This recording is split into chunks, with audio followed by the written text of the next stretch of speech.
Instinct and loyalty, the extraordinary bond. The Guardian's instinct.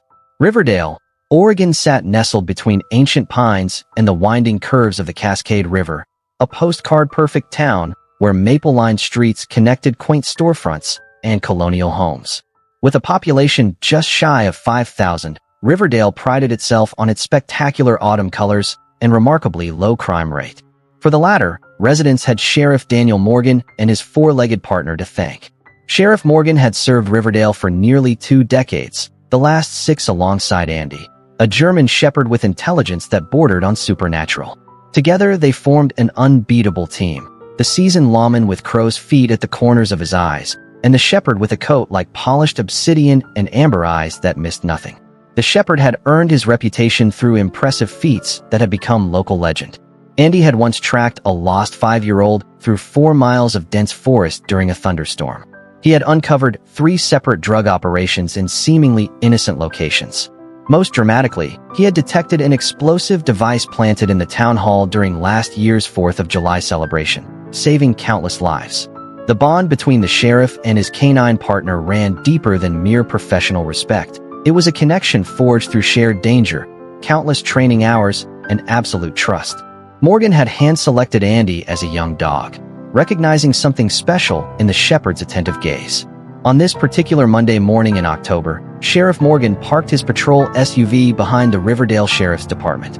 Andy sat in his specially designed compartment, alert as always, ears perked forward as Morgan gathered his coffee thermos. The shepherd jumped down with characteristic grace, assuming his position at Morgan's side. The deviation from routine happened so suddenly that Morgan nearly tripped. As they approached the back entrance, Andy froze. His posture transformed instantly.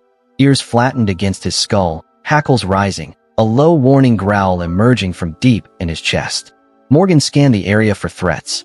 Finding nothing obvious, Morgan gently urged Andy forward, but the shepherd planted his feet firmly, refusing to advance another inch toward the building. In 6 years of partnership, Morgan had never seen such behavior from his meticulously trained companion. The shepherd positioned himself between Morgan and the station entrance, his amber eyes fixed on the building with unmistakable warning. Threshold of suspicion. Deputy Emma Chen stepped out, her expression shifting from casual greeting to professional concern when she noticed Andy's defensive posture. At 32, Chen had earned her reputation as the department's most promising officer, sharp, methodical, and refreshingly straightforward. Morgan signaled her to stay back, respecting Andy's warning. The German shepherd's behavior had transcended mere reluctance. He now actively blocked Morgan from approaching the building. The message couldn't have been clearer if Andy had spoken aloud. Danger waits inside. After multiple failed attempts to coax Andy inside, Morgan made a decision. The shepherd's instincts had never led them astray. He instructed Chun to gather Chief Sullivan and meet him in the surveillance room. If something had happened overnight, the security cameras would have captured it. While Chun went to find the chief, Morgan walked Andy back to the SUV. The shepherd remained agitated, his eyes fixed on the station entrance even from the vehicle. The surveillance room occupied a corner of the building's first floor, its walls lined with monitors. Chief Walter Sullivan, a mountain of a man with steel-gray hair and piercing blue eyes, had served Riverdale for 25 years. The 3 officers huddled around the central monitor as they accessed the previous night's footage. At 2:17 a.m., both overnight deputies left to investigate a disturbance at the Highway Diner, leaving the station temporarily empty. At 2:38 a.m., the back door opened.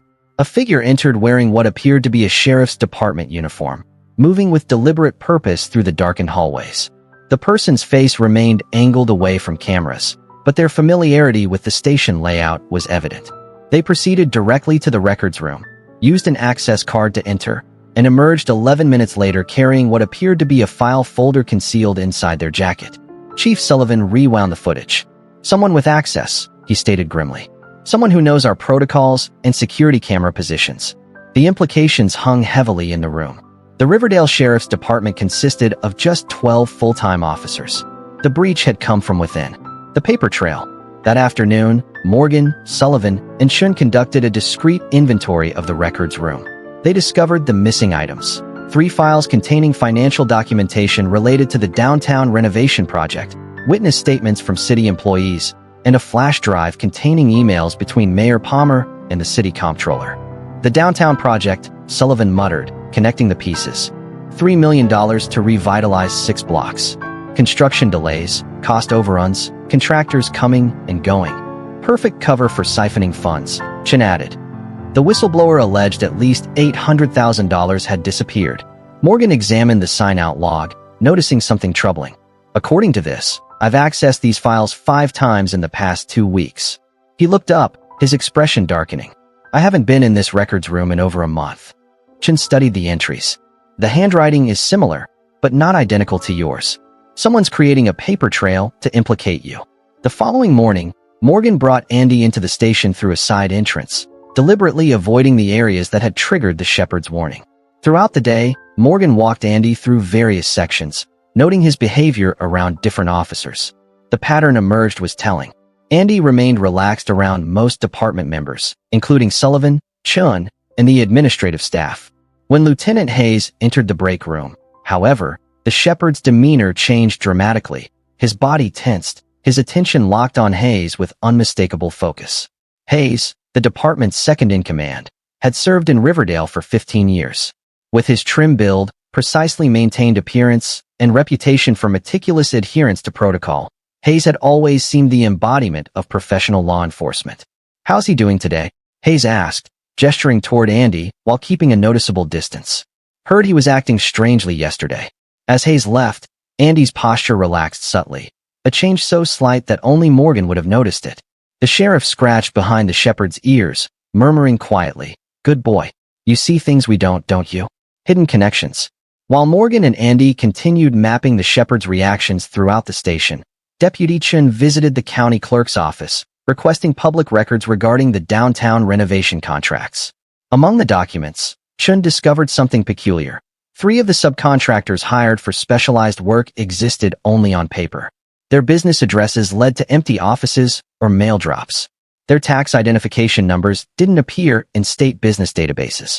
Most tellingly, all 3 had received payments totaling over $950,000 combined. Back at the station, she shared her findings with Morgan and Sullivan in the chief's office. Shell companies, Sullivan concluded, created to receive diverted funds. And look at the authorization signatures, Chen added. Every payment required sign-off from both the mayor and the project liaison.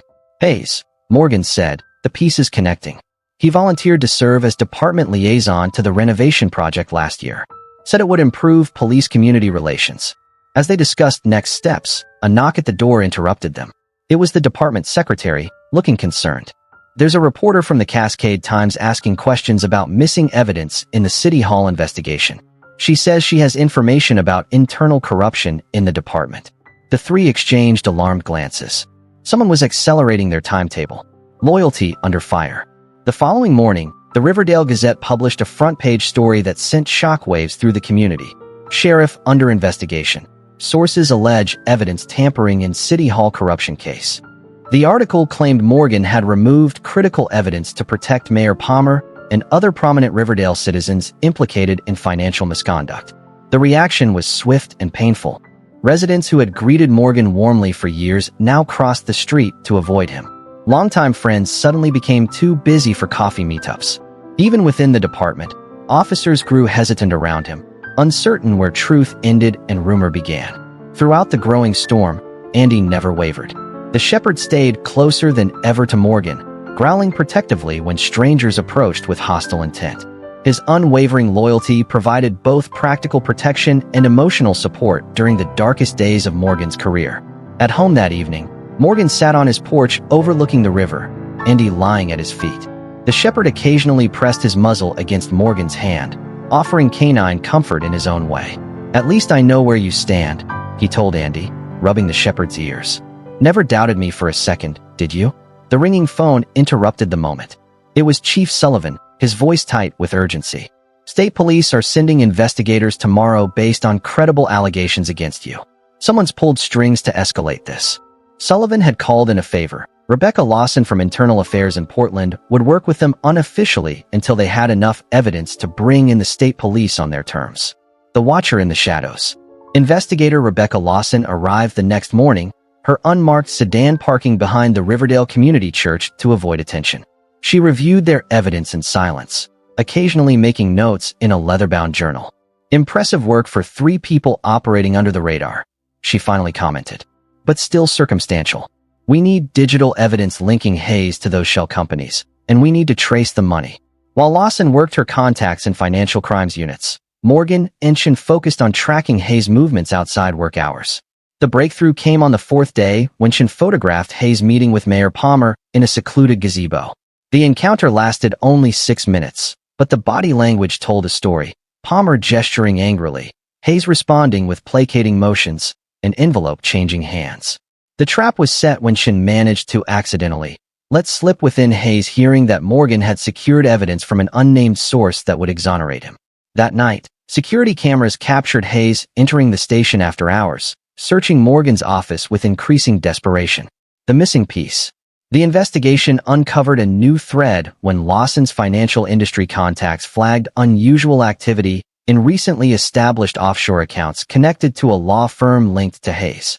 Transfers totaling over $800,000 had moved through these accounts in the past 6 months.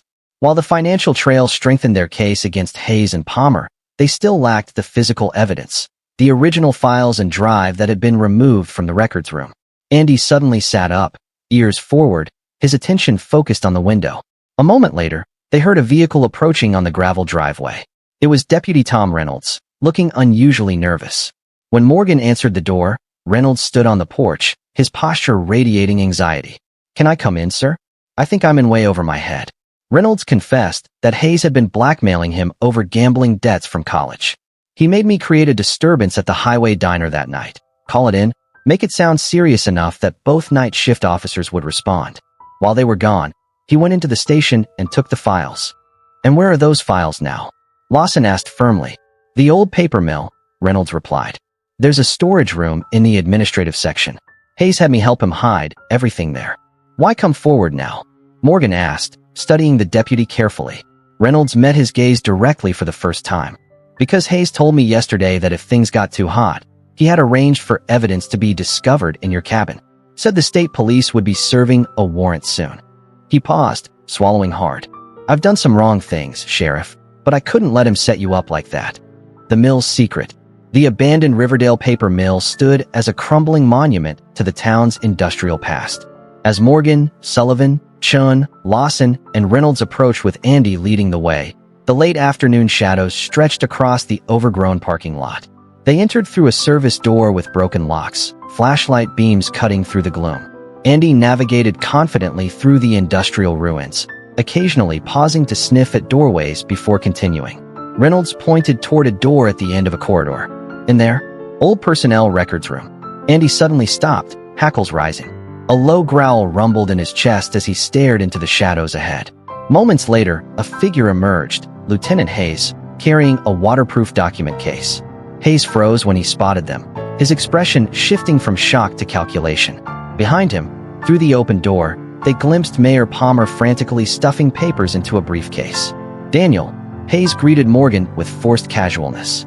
"Quite a coincidence finding you here." "Not a coincidence, Robert," Morgan replied evenly. "We know everything. The shell companies, the diverted funds, the fabricated evidence against me." Hayes glanced toward the exit, calculating his options. When his gaze returned to the group, a new coldness had entered his eyes. "You have no idea what you're interfering with," he said, his voice dropping. "Palmer is just the public face. There are people involved in this who won't tolerate exposure." Hayes made his move, shoving a shelving unit toward the group while lunging toward a side corridor. Andy leaped over the obstacle in pursuit. A sharp bark echoed from somewhere ahead, followed by a crash and a human cry of pain. Morgan rounded a corner to find Andy standing guard over Hayes, who lay on the floor clutching his arm. The document case had burst open, spilling its contents across the dusty floor, the missing files from the records room. "Andy, guard," Morgan commanded, allowing the shepherd to maintain his vigilant position while Morgan secured Hayes with handcuffs. Sullivan and Chun returned minutes later, escorting a subdued Mayor Palmer. "Found him trying to squeeze through a broken window," Chun reported, unable to keep a note of satisfaction from her voice. As Lawson secured the recovered evidence, Morgan knelt beside Andy, rubbing the shepherd's ears with genuine affection. "Exceptional work, partner. Absolutely exceptional. Truth and consequences." The arrests dominated regional news for weeks. The evidence recovered from the mill revealed a 3-year conspiracy to divert infrastructure funds into private investments. Further investigation uncovered a broader network, a development consortium with connections to organized crime that had been using small-town corruption as a money laundering mechanism throughout the Pacific Northwest. The state attorney general personally took charge of the prosecution. Faced with overwhelming evidence, all 5 defendants eventually accepted plea agreements, receiving substantial sentences. For Riverdale, the revelations brought a necessary period of reflection and reform. New transparency measures were implemented for all town financial operations. A citizen oversight committee was established to monitor government activities. Sheriff Morgan faced his own healing process as the town that had abandoned him now sought to make amends. Morgan accepted these gestures graciously, understanding how convincing the fabricated evidence against him had appeared. On a brilliant autumn morning 6 weeks after the arrests, the Riverdale Town Council held a special ceremony on the steps of the newly renovated town hall. Sheriff Morgan and Andy received the town's highest civilian honor for their role in uncovering the corruption. "In my 20 years serving Riverdale," Morgan told the crowd, "I've learned that integrity isn't just about doing the right thing when everyone is watching. It's about maintaining your principles when it seems the whole world has turned against you." He rested his hand on Andy's head. This extraordinary partner never doubted, never wavered in his loyalty. The unbreakable bond. 6 months after the corruption case closed, life in Riverdale had largely returned to its peaceful rhythm. On a crisp spring morning, Morgan and Andy conducted their usual patrol along River Street. They paused at Riverdale Elementary, where Morgan had scheduled one of his regular safety presentations. "Andy can find things that humans might miss," Morgan explained to the wide-eyed second graders. "His sense of smell is about 40 times stronger than ours." A small girl with pigtails raised her hand. "Is it true he solved the mystery when the bad guys tried to blame you?" Morgan smiled. "Andy was the first to know something was wrong. He trusted his instincts, and I trusted him. That's what partnership means, having complete faith in each other, especially when things get difficult." On quiet evenings, Morgan would often sit on the porch of his riverside cabin, watching the sunset with Andy beside him. "You know what, boy?" Morgan said, scratching behind Andy's ears as they watched fishing boats returning down the river. "In 30 years of law enforcement, you're the best partner I've ever had." Andy leaned against his side, a solid presence that had become as essential to Morgan's life as breath itself. The shepherd's brown eyes, still bright with intelligence and devotion, gazed up at his handler with the uncomplicated love that had become the foundation of their extraordinary bond. In the end, the story of Sheriff Morgan and Andy became more than a tale of corruption exposed. It became a testament to the extraordinary connection possible between humans and their canine companions, a partnership built on trust, strengthened through adversity, and capable of bringing truth to light even when darkness seemed to prevail. The unbreakable bond beyond fiction. The story of Sheriff Morgan and Andy reflects a profound truth about America's K-9 officers and their four-legged partners. Across our nation, from bustling cities to quiet towns, these remarkable teams forge bonds that transcend ordinary human-animal relationships. Real-life police dogs, like Andy, have demonstrated almost supernatural abilities, detecting narcotics hidden inside walls, locating missing persons days after disappearance, and alerting to dangers invisible to human senses. What's perhaps most extraordinary isn't just their sensory capabilities, but their unwavering loyalty. When a K-9 officer faces public scrutiny or danger, their canine partner stands resolute, unswayed by politics or public opinion. In Tennessee, K-9 Bear continued working alongside his handler despite severe injuries sustained protecting him from an armed suspect. In California, a shepherd named Max refused to leave his wounded handler's side during an ambush, likely saving his life. These partnerships aren't merely effective law enforcement tools. They're living examples of trust, communication, and devotion that transcend species barriers. The emotional intelligence these animals display, their ability to judge character and remain steadfast in chaos, offers a powerful reminder. Sometimes the purest loyalty comes from those who speak no words at all. Thank you for watching this heartfelt story. We hope it touched your heart and left you with something meaningful to reflect on. If you enjoyed this video, please give it a like, leave a comment to share your thoughts, and subscribe to the channel so you don't miss more inspiring stories like this.